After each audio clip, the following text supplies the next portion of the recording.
Soy profesor en Morgan State University en Baltimore, Maryland, donde soy el decano de la Facultad de Artes Liberales, que es Humanidades, Ciencias Sociales y Bellas Artes, ¿no? Que llamamos Liberal Arts aquí.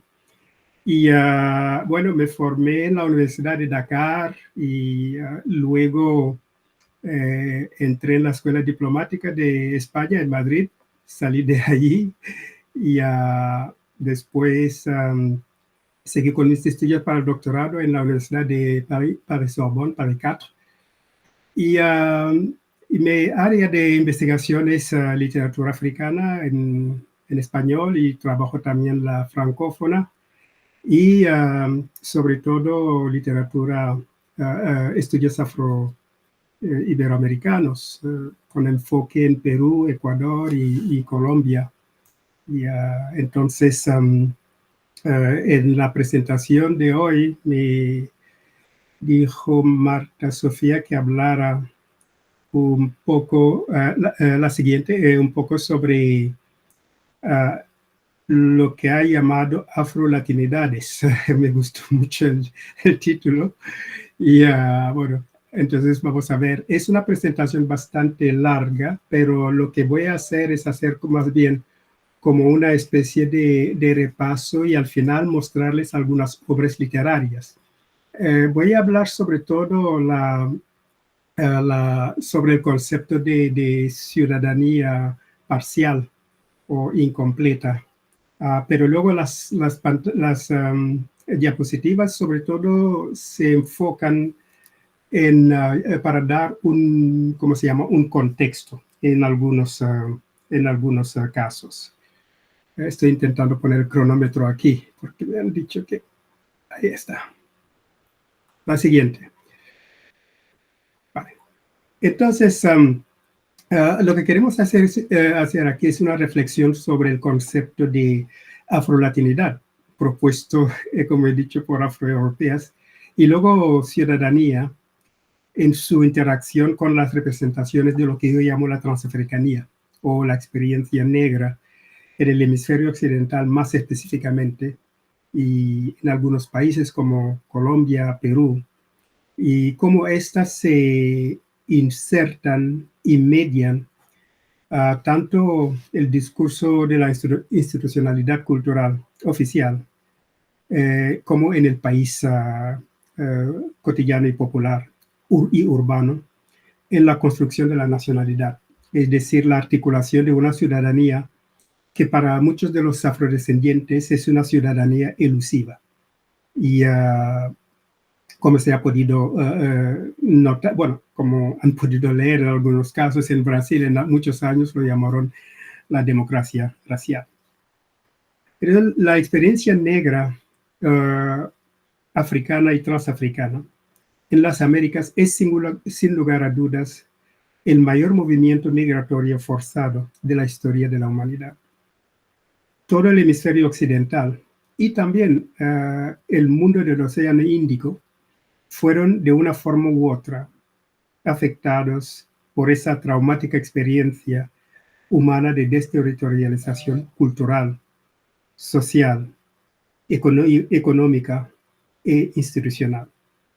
Y ese movimiento fue mediado por flujos económicos y transnacionales y transcontinentales que impactaron 3 o incluso yo diría que 4 continentes, pero sobre todo mayormente a Europa, perdón, a África y las Américas. La siguiente, por favor. Entonces, con ello, la siguiente. Y eso es lo que resaltó el CEDET, el Centro de Desarrollo Étnico de Lima, en un congreso, en un encuentro que organizaron en el 2019 para celebrar los 200 años de vida republicana y que describieron como ciudadanías incompletas. No voy a leer las citas y para no perder mucho tiempo, por lo menos en lo que a mí me toca. Y lo que resalta el CEDET, lo resaltaron también las organizaciones internacionales Siguiente, por favor. Y en informes sucesivos destacaron precisamente esa asimetría en lo que es la ciudadanía en muchos países de América Latina, donde hay esos grupos donde viven, donde hay ciudadanos descritos como integrantes de esos grupos minoritarios, hablando de los nativos o de los pueblos originarios, perdón, como dicen en América Latina, y de los afrodescendientes y también de otras representaciones de la ciudadanía. Siguiente. La esclavización de africanos establece lo que se podría llamar un nuevo sistema económico global, que abarca, como he dicho, bueno, 3 o 4 continentes, si incluimos a Asia, según se mire, y que se apoya en diversas formas de violencias, de agresión y de traumas, y que se justifican, o que se justificaron, perdón, por lo que Heather Cato llama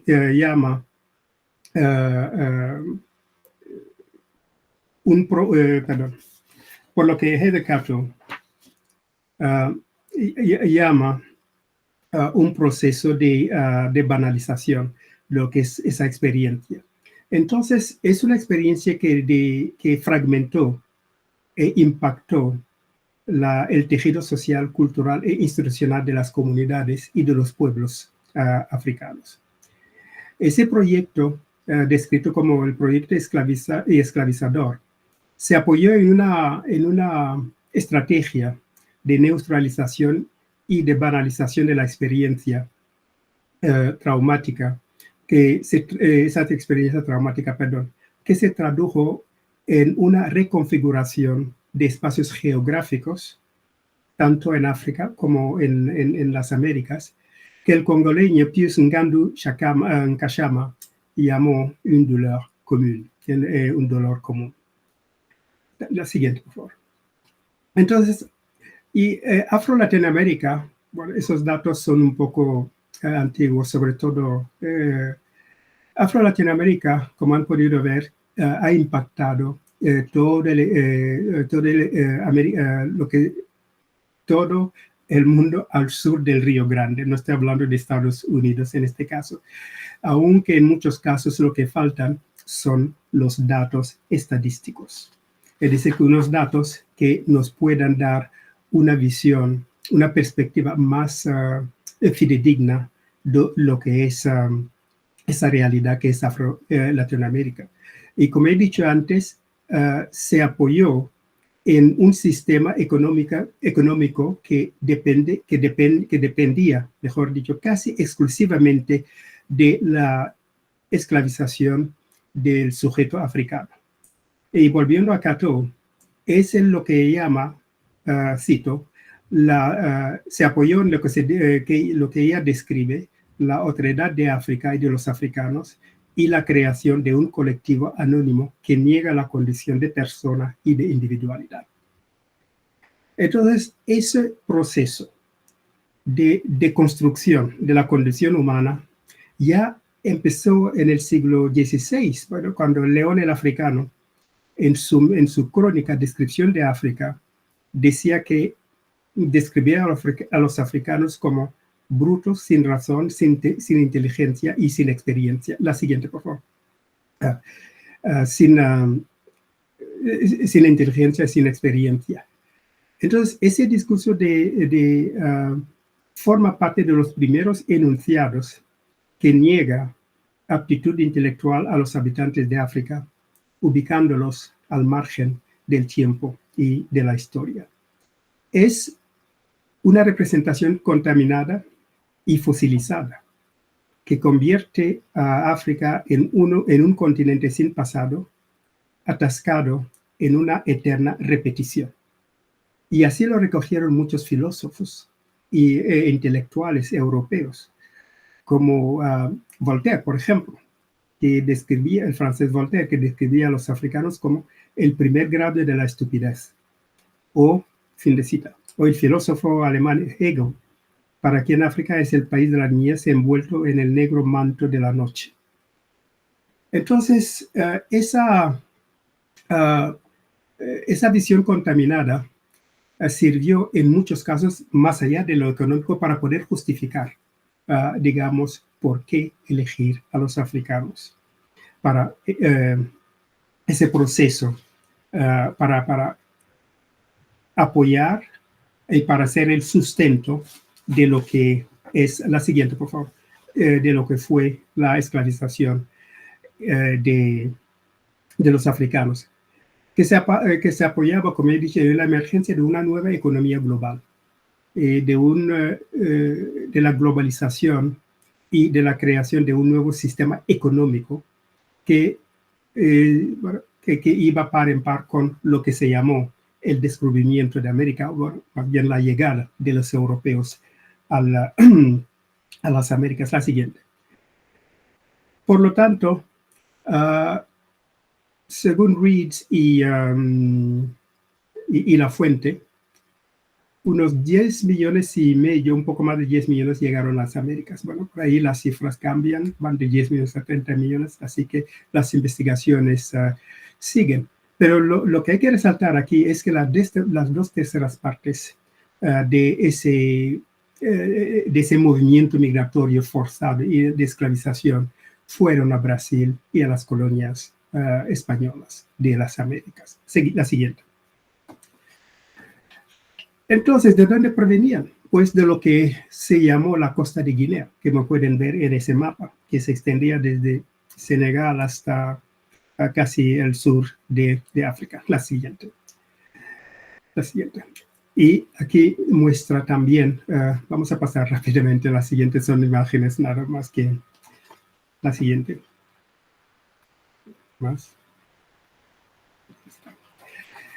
Lo que hay que resaltar es que no todos los primeros africanos que llegan no llegaron como esclavizados a las Américas. Sí que pasaron por ese proceso, pero en Europa.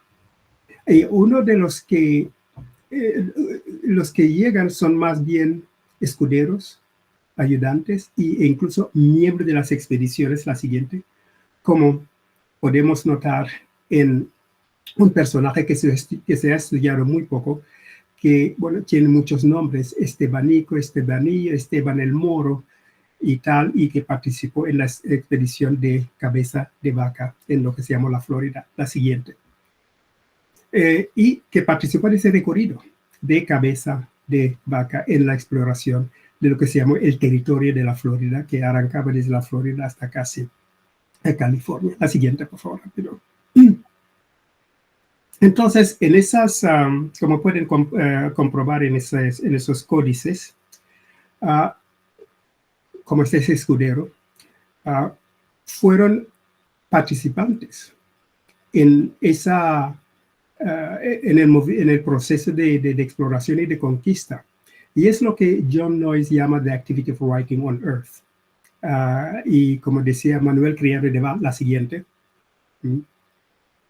Como decía Manuel Criado de Val, la tierra pisada, entre comillas, da derechos. Entonces, writing on earth, como decía, unnaming, era ir destrozando caminos y sobreponiendo nombres sobre nombres, ¿verdad? Como estos códices muestran. Y escribir sobre la tierra era un proceso simbólico que a veces no tenía tangibilidad.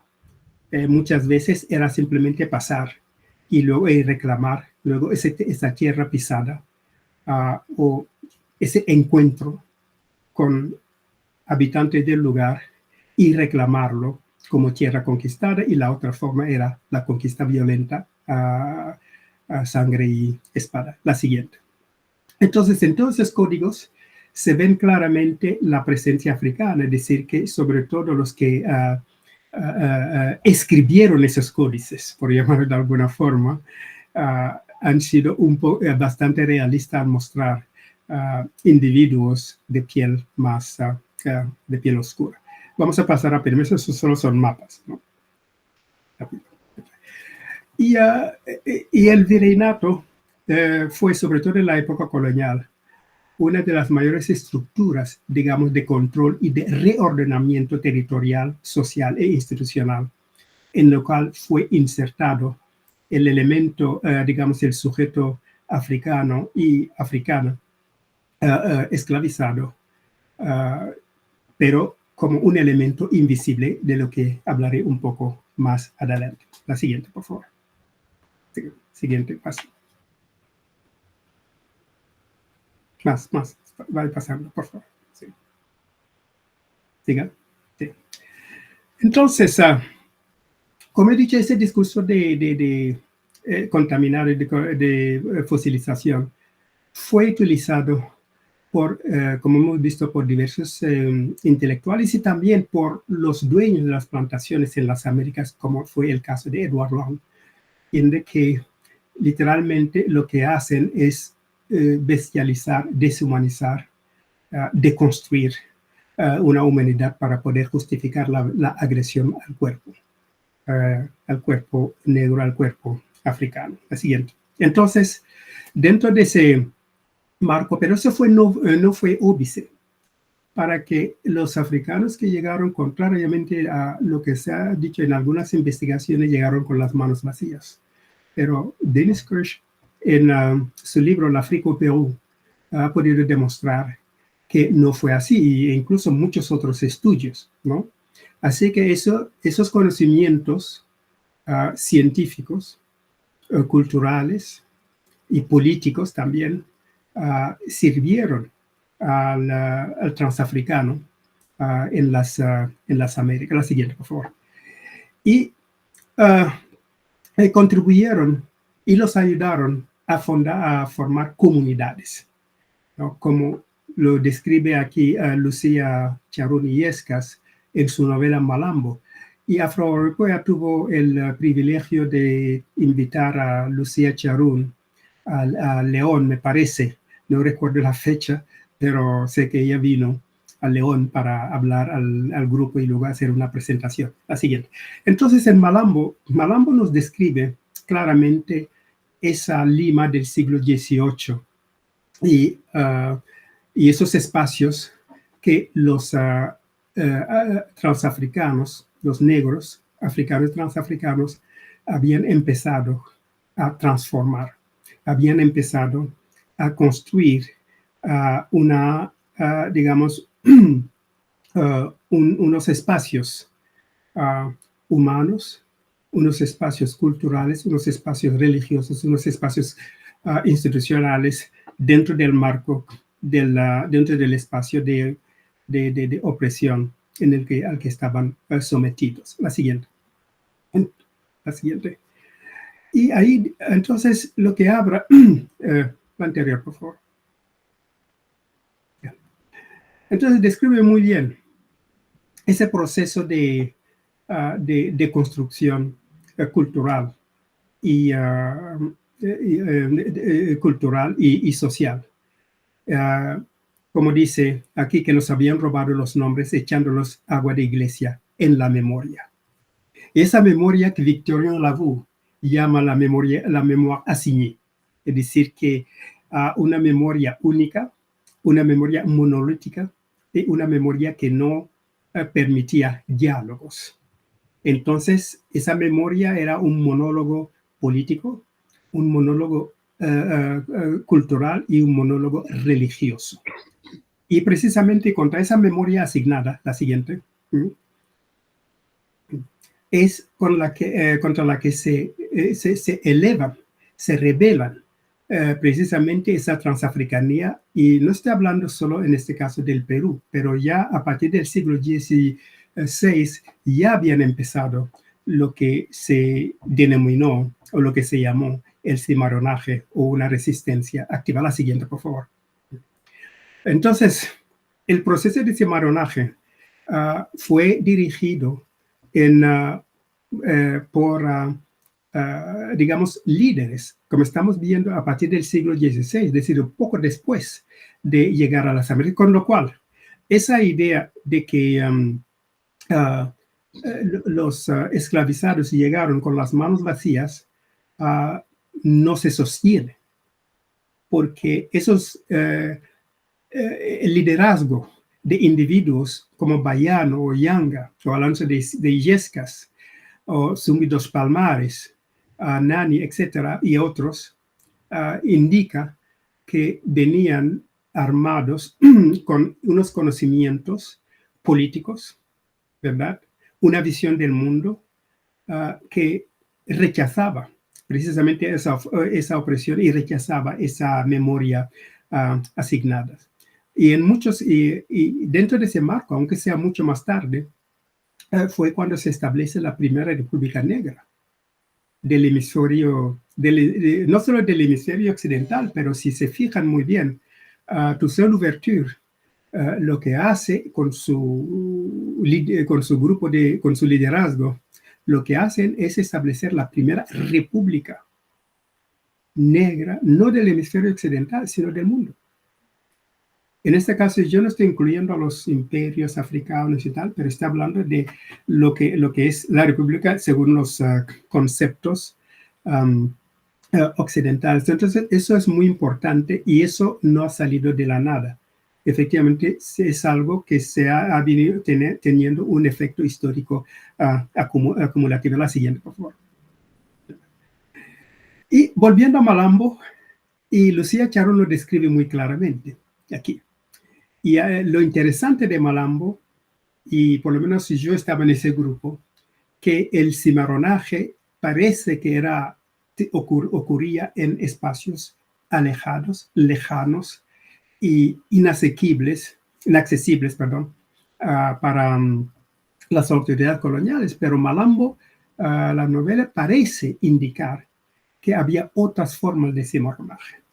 Había otras formas de comunidades libres dentro de espacios urbanos, pero eso ya es un tema que merece, digamos, una mirada crítica de otra manera. La siguiente, por favor. Entonces, lo que hace el discurso colonial, la narrativa colonial, dentro de ese proceso de reordenamiento, dentro de ese proceso de asignar una nueva memoria cultural e histórico, es reordenar socialmente el espacio colonial y la sociedad, mejor dicho, la sociedad colonial, como pueden ver aquí. Y ese reordenamiento implica una asignación, es decir, que implica una ubicación en espacios específicos de ese espacio colonial. La siguiente. Entonces, la sociedad colonial en las Américas, sobre todo de habla hispana, pues empezó a desarrollar, a configurar una multietnicidad y una multiculturalidad que las autoridades ya no podían controlar. Vamos a pasar rápidamente por. Entonces, esa sociedad de castas, esa sociedad nueva colonial, y empezó, por decirlo de alguna forma, a preocupar, sobre todo unido al cimarronaje, a preocupar a las autoridades virreinales, como se puede comprobar aquí en esa cita en el Perú y en la siguiente. La siguiente, por favor. Entonces, lo que quería mostrar es que pese a la composición social multiétnica, multicultural, de casi todos los países de América Latina, o como decía José María Arguedas, el país de todas las sangres, la realidad social, política y económica de esos países estuvo caracterizada durante muchos años y aún sigue en algunos casos por una percepción y representación de la realidad africana. En algunos casos puede ir pasando, sí. Una percepción de la realidad que negó o intentó camuflar la herencia africana y en algunos casos la de los pueblos originarios.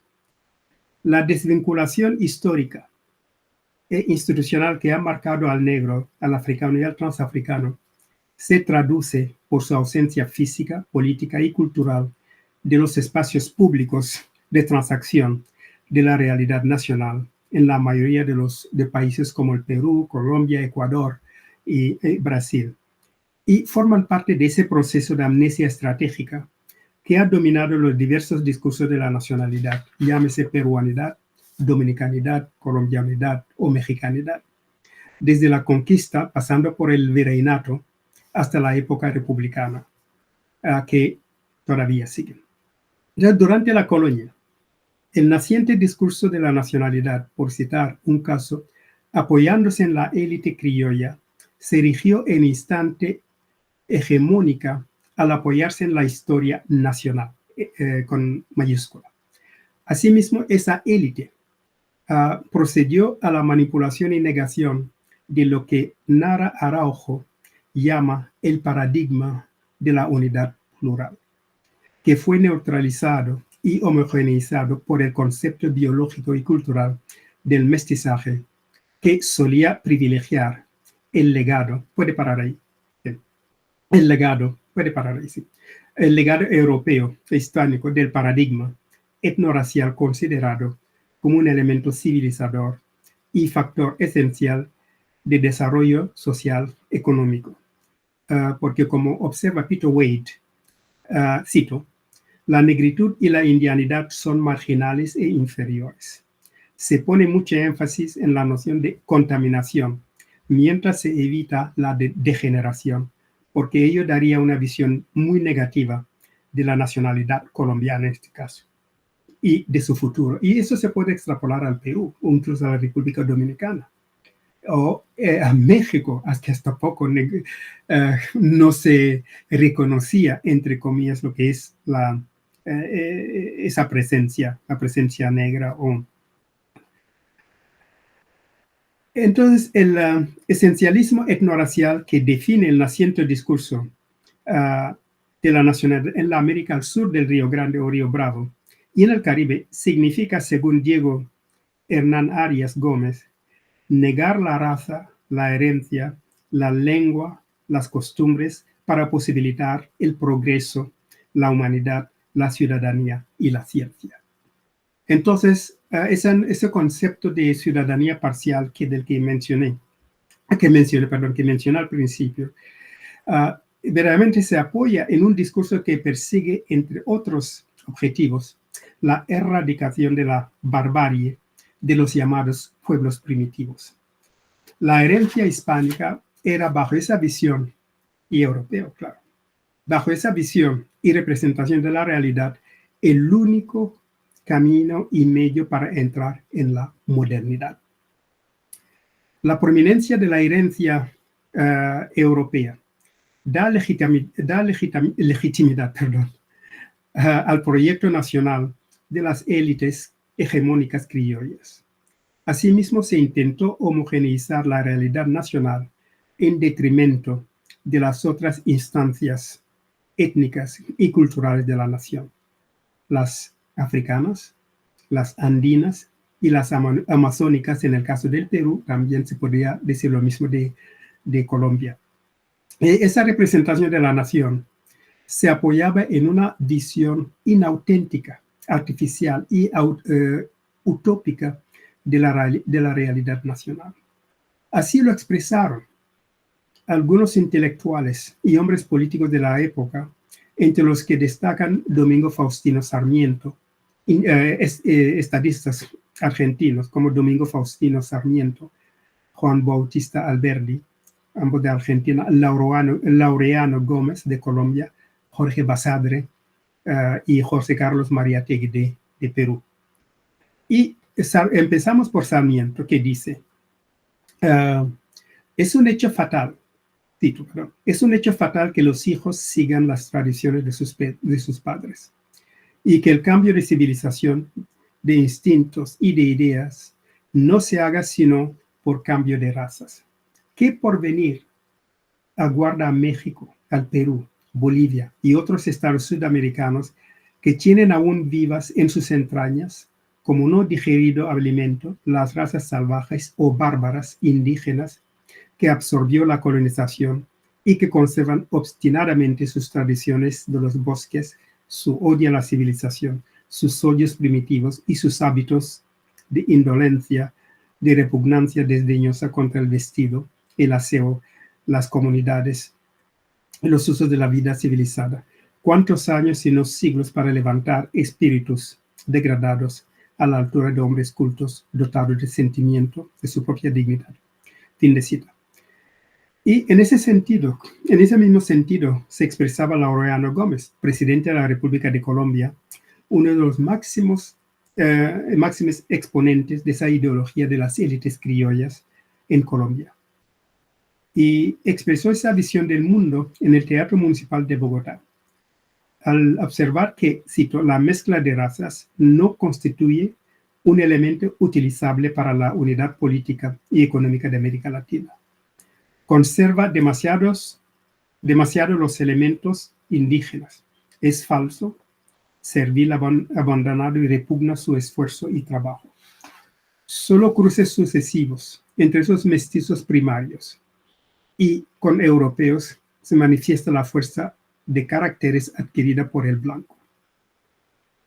Fin de cita. Más al sur, Juan Bautista Alberdi resumía y corroboraba esa ideología de la diferencia en su famoso eslogan, gobernar es poblar. Hasta ahí todo perfecto, todo habría sido perfecto si se hubiera quedado ahí. Pero sigue y dice, pero poblar no es civilizar, sino embrutecer, cuando se puebla con chinos, indios de Asia y negros de África. Fin de cita. Y cerrando esa visión decimonónica y del 18 al 19 hasta el 20, cerramos con José Carlos Mariátegui, que dice del Perú: el aporte negro venido como esclavo, casi como mercadería, aparece más nulo y negativo aún.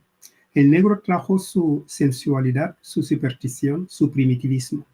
No estaba en condiciones de contribuir a la creación de una cultura, sino más bien de estorbar con el crudo y viviente influjo de su barbarie. Y por último, Jorge Basadre, otro gran intelectual peruano, y dice, cito, se ha dicho que tienen los negros la ligereza, la imprevisión, la volubilidad, la tendencia a la mentira, la inteligencia viva y limitada, la pereza para el trabajo que el niño tiene. Su influencia correspondía a ese carácter. En resumen, fue el suyo un aporte de sensualidad y de superstición. Entonces, eso nos lleva otra vez a León el Africano, Hegel, Voltaire y toda una serie de intelectuales, el cuando Gobineau, por ejemplo. Todos esos se refieren a un modelo específico de la nación y de la nacionalidad, articulado en torno a una comunidad imaginada, por usar el concepto propuesto por Benedict Anderson, civilizada e ilustrada, y a lo europeo, que era el modelo de referencia. Se trata, pues, de una visión parcial y fragmentada, inauténtica, contaminada y contaminante de la nacionalidad, ya que excluye de la misma a un constituyente clave de la nación, el negro y la negra. Es un modelo de nación guiado por el racismo, la discriminación y, por ende, la violación de los derechos fundamentales de un sector importante de la ciudadanía. Se apoyaba en una pedagogía política que no solo rechaza la experiencia transafricana y la de otras realidades étnicas americanas, sino que niega su posible participación y contribución en la construcción del Estado-Nación. Esa percepción y representación de la realidad del incipiente Estado-Nación en América Latina y en el Caribe formaba parte de una estrategia que Horacio Legrand, de 2003, describe como, cito, defensa de una clase, de un programa de gobierno restrictivo y a menudo cerradamente racista. Fin de cita. Todas esas propuestas son problemáticas por ser, siguiendo a Legrand, cito, discursos eugenésicos y de raza. Fin de cita. En vez de ser un proyecto incluyente y promover un diálogo que contemple el reconocimiento y el respeto de, cito, todas las culturas y la superación del arrogante etnocentrismo europeizante, fin de cita, se optó por convertir a esos ciudadanos, el negro y la negra, en lo que Giselle Citadino llama otros significantes, al negarles el reconocimiento o dándoles un falso reconocimiento. Precisamente ese concepto de falso reconocimiento es el que ha privado en diferentes discursos de lo que es la construcción de la nacionalidad. Se trata de un proceso sistemático de desvinculación histórica, política y económica de la peruanidad, de la ecuatorianidad, de la dominicanidad, que instaló al transafricano en una estructura institucional y social, según el caso que Axel Honneth, 2001, llama de invisibilidad. Es decir, cito, una forma de ser invisible que no implica evidentemente una ausencia en un sentido físico, sino más bien una no existencia en un sentido social. En otras palabras, es lo que se podría llamar un asesinato social, una muerte social. Es una narrativa que transmite de forma intencionada y estratégica, cito, a las minorías, sobre todo negra, que pese a estar físicamente presentes para ellos, el grupo dominante, no son visibles, fin de cita, a ningún nivel en los espacios oficiales y públicos de intercambios y de transacción. Esa modernidad política y económica emergente aspiraba, al menos en principio, a la construcción de un proyecto de Estado y nación que Antonio Gramsci describe como el Estado ético.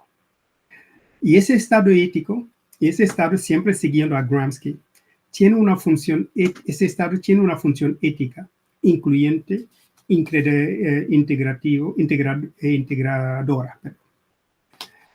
Según Gramsci, cito, todo Estado es ético en tanto una de sus funciones más importantes es elevar a la gran masa de la población a un nivel moral y cultural particular, un nivel requerido por el desarrollo de las fuerzas productivas y, por lo tanto, afín a los intereses de las clases dominantes. Fin de cita. Desde esa perspectiva, la función ética del Estado persigue la construcción de un espacio social, económico y político tolerante, abierto y fluido, que acepta y favorece y promueve diversos proyectos ideológicos y etnoculturales, junto con la sociedad civil, como agentes y protagonistas principales en la articulación de un discurso de una nacionalidad plural y plena. El Estado ético aspira a la construcción de una sociedad, de un país incluyente, integrador e integrado, donde todos los agentes étnicos, culturales, sociales, ideológicos contribuyan a la construcción de la modernidad, pero de una modernidad democrática, donde todos tengan el mismo nivel e intensidad y acceso a la democracia. Su función primaria es la incorporación activa de los sectores marginados, en este caso los negros, ausentes y ausentados de los espacios de intercambio político y de ideas. En países como el Perú, Colombia, Ecuador, Brasil o República Dominicana, la construcción del Estado-Nación, desde la independencia pasando por el establecimiento de la República, falla en su función ética, lo cual nos lleva a cuestionar su legitimidad en el terreno de los derechos fundamentales de todos los ciudadanos. En efecto, el acceso a la soberanía política e internacional no solo fue nominal para la ciudadanía, parece la ciudadanía negra en muchos países. Por ejemplo, bueno, me van a decir si he llegado a mi tiempo, puedo parar en cualquier momento y luego ya contestar a preguntas, me quedan algunas páginas. ¿Cómo voy? ¿Puedes seguir? Just 5 minutos, 5 minutes. 5 minutos, vale. Vale, gracias. Entonces, el Perú obtiene la independencia en 1821 y se proclama la abolición de la esclavitud, la esclavización, en 1854. El Ecuador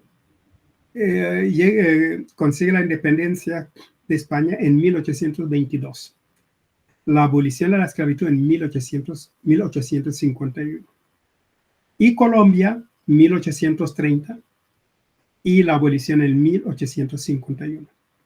Esos ejemplos muestran claramente que la Primera República, tanto en esos países, vulneró severamente la función ética del Estado al confiscar o denegar los derechos fundamentales inherentes correspondientes a un sector de la ciudadanía, su población de ascendencia africana. La violación de los derechos de esos ciudadanos, de esos y otros constituyentes de la peruanidad, de la ecuatorianidad, de la colombianidad, representa no solo un acto de violencia injustificable del Estado contra sus propios ciudadanos, sino también una violación institucional de sus derechos fundamentales, como observa el peruano José Carlos Luciano. Y dice, cito, el negro pasa a ser un ciudadano a medias, en tanto que solo debía cumplir con todas las obligaciones que la ley le imponía, pero que a su vez, en el hecho práctico, no gozaba de ninguna de las garantías y atribuciones estatuidas en su beneficio como un objeto y fin de las constituciones liberales. Y en ese sentido, Pepe Luciano sigue y se refiere a una represión institucionalizada que contribuyó, según dice, a aislar aún más a los afroperuanos, en este caso, de esa pirámide social y a marginarlos del proyecto económico, político y educativo. En otras palabras, la afrolatinidad en esos países fue desresponsabilizada e instalada al margen de lo que es el país institucional en la mayoría de los casos. Y el profesor peruano y crítico, Marcel Velázquez, lo dice muy bien y dice, cito, somos una sociedad postcolonial producto de un violento, desigual y jerárquico cruce de múltiples comunidades, entre las que destacan españoles, andinos, africanos y amazónicos. Ni el criollismo ni el indigenismo, los dos movimientos ideológicos más significativos de los últimos 150 años, fueron capaces de construir una nación que articule nuestra heterogénea y multicultural sociedad. Ahí creo que Velázquez lo resume todo. Y luego, en algunas de las diapositivas que se han mostrado del pintor, del acuarelista, ¿cómo se llama? Pancho Fierro, si puede volver un poco atrás para que lo vean. Se ven, a partir de ahí, vaya bajando, por favor. Sí. Entonces se ven que esa población participó. Es decir, que era una población muy patriótica. Siguiente. Entonces, que participó en la defensa de la nación, que participó en la construcción, que exhibió y mostró y demostró patriotismo. Pero pese a todo, toda esa, digamos, toda esa contribución, precisamente lo afrolatino, está hablando del afrolatino en América Latina, claro, no fue, digamos, incorporada a lo que es la historia nacional. Y ese proceso de desresponsabilización histórico, político y cultural lo convirtió en lo que Edward Said llama object without history. Es decir, que volviendo otra vez a Hegel y a todos esos intelectuales fueron situados al margen de lo que es la historia nacional. Por eso, John Van Dijk, y voy a acabar aquí, observa cómo esos sectores tradicionalmente vulnerables de la transafricanía fueron institucionalmente, digamos, ubicados en espacios de no visibilidad, como dice Van Dijk. El discurso de las élites se establece y mantiene, legitima y reproduce la discriminación racial mediante su acceso privilegiado a las varias formas del discurso público desde el cual controla y diseña el consenso étnico. Y ese diseño del consenso étnico precisamente no aparece en los manuales, incluso como en Estados Unidos. Durante muchos años, los manuales no recogían lo que es esa experiencia transafricana en el norte. En cualquier caso, lo que hizo ese discurso fue construido en torno a lo que es la afrolatinidad para definir su incapacidad, la incapacidad del transafricano a generar discursos históricos, culturales significativos. Y con lo cual pasó a ser no solo un ciudadano parcial, sino también un ciudadano esporádico.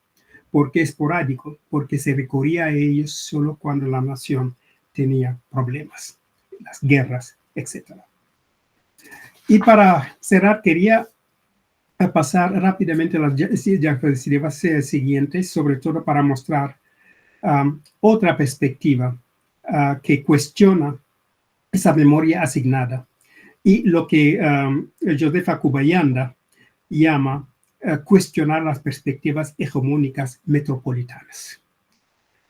Y de ahí a que muchos afrolatinos, sobre todo en el Perú, en Colombia, empezaron a estar presentes en esos espacios institucionales que les estaba cerrado, presentándose a las elecciones, no siempre con éxito, porque hay una representación muy mínima, por valga la redundancia, en los parlamentos de esos países. Vamos a pasar rápidamente para que vean los carteles en el Perú de esos candidatos. Siguiente, rápido.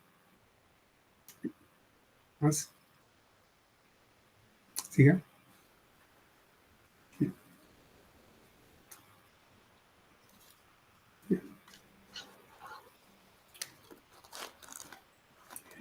Y en Colombia también, sí. Entonces tenemos una vicepresidenta, como saben. Bien. Entonces, vaya pasando, quiero llegar a la literatura y ya voy a cerrar.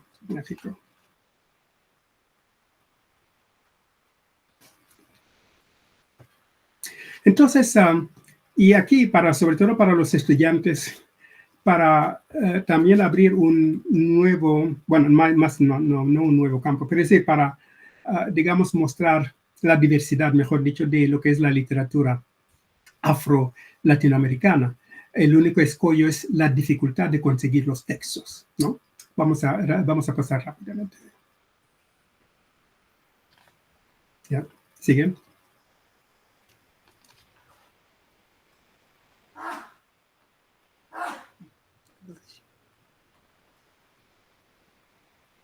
Siguiente.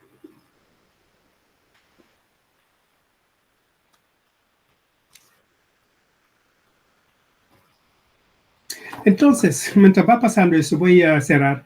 El crítico camerunés Ambrose Kwam, partiendo de una perspectiva decolonial, afirma que el reto planteado por esas prácticas culturales tienen que ajustarse a las necesidades de los saberes locales y reconstruir y rearticular instituciones y prácticas políticas. Y para él, para Kwam aboga por la necesidad de legitimar esos otros saberes, como un contradiscurso que permita descontaminar y abrogar lo que Victorien Lavaux llama la memoria asigne.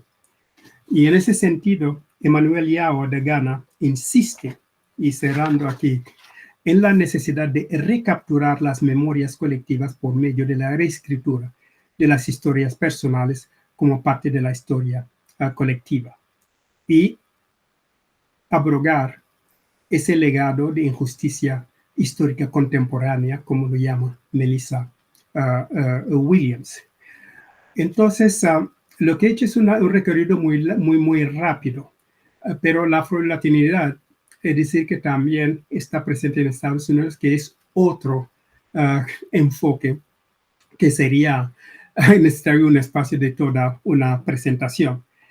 Y la idea, es decir, que el objetivo es, volviendo a COM, crear un marco autónomo para la validación y apropiación de un corpus de saberes locales que podrían ayudar a comprender mejor el entorno y construir un espacio de vida más apropiado para las aspiraciones de lo que es la afrolatinidad. Muchas gracias.